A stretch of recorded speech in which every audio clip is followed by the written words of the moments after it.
की जे गेले त्यांनी काहीतरी मागे संस्कार करून ठेवले. मी तुम्हाला मगाशी सांगितलं ज्या दिवशी मेलं त्या दिवशी संपलं. 34 लांब वर्ष श्राद्ध होईल का ह्याची गॅरंटी नाही. 10वा जाळ तिसऱ्या दिवशी सावडायचं, 10वा एकात घ्यायला लागली. महाराज खरं सांगू का, हे साप चुकीचं आहे बरं का, साप चुकीचं आहे. ज्या दिवशी मेलं त्या दिवशीच दहन करायचं. थोडक्यात उदाहरण, तिसरा सावडण्या दिवशी सावडण्या तिसराच घ्यावा लागतो. 10व्याला 10 दिवसाचा 10वा घ्यायचा. समजा दर्श अमावस्या आडवी आली, अमावस्या, तर तुम्ही आत घेऊ शकता का दुसरा दिवस. पण उगाच आपल्या सोयीनुसार हे चालत नाही. तो आत्मा तुम्हाला कधीच सुखी ठेवणार नाही.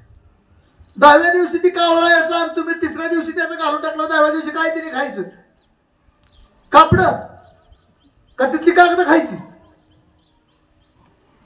जेव्हा ती आत्मा आल्यानंतर त्याला जेव्हा द्या ना, कसं चालल. नाही नाही, ती शनिवारी सावडायचं कसं. अरे ज्या दिवशी जन्मलं त्या दिवशी त्याचा मृत्यू लिहिलेला आहे.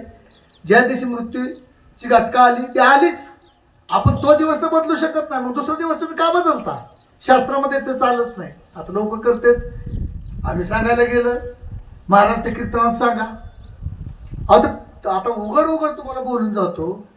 ज्याला काडीची अक्कल नसतं ती धन करायला सगळ्यात पुढे असतं. पेटवा पेटवा, कुणीकडनं पेटवा, जिकडून वार आहे तिकडून पेटवा. अरे असं असतं काय. हा, जेवताना बरं तोंडात घासा, असाच बरोबर घेतोय. असं घेतल्यावर काय होतं, इकडून मी तोंडात जातोय की. त्याला काय रीतिरिवाज नियम काय आहे का नाही काय. का कसं मी पेटवायचं, कुणीकडनं पेटवायचं, कसं मी धन द्यायचं. वाळलेली लाकडं लिंबाची आहे ती आणू का. आणा. बाबळीची हो चालते ती. आणि बोरीची माहिती आणा. आयुष्यभर तुम्ही कधीच सुखी होणार नाही. धन देताना सुद्धा ह्याला काही नियम आहेत महाराज. धन देताना सुद्धा लिंबाचं लाकूड कसलंच वापरायचं नसतं, बाबळीचं वापरायचंच नसतं, नवे नवे बोरीचं तर नाव सुद्धा घ्यायचं नसतं. आपल्याकडं जरा पावसाची शक्यता आहे, मग आणा टायर.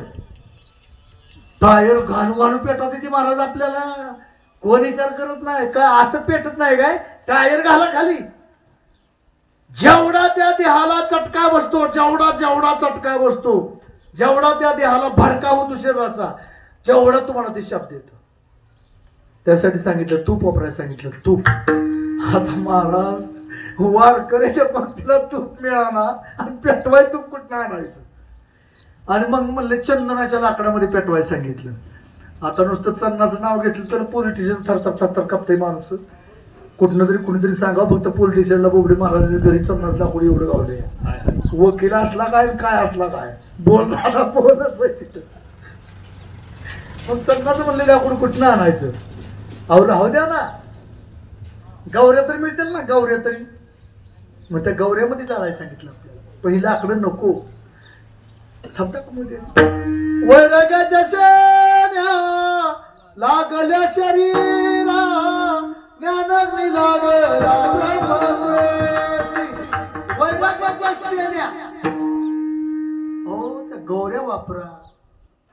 जाऊ द्या. काय म्हणले ती मडकं घ्यायचं, बोंबल फक्त नुसतं बोंबल मोठ्याने बोंबल लागला. अरे पण का बोंबलायचंय, का मजाने बोंबलायचंय काय तिथं. क्रिया करणारे लोक अरे बोंबल की मोठ्याने यार, पण त्याला सांग केला का काय बोंबलायचं ती, का फक्त मोठ्याने बोंबलायचं, का पेट झालाय कुठं गावात मोठा. अहो तो घट फोडायचा. घट म्हणजे काय, त्यातलं पाणी म्हणजे काय, थोडा विचार करा ना काहीतरी. शास्त्र बघा ना.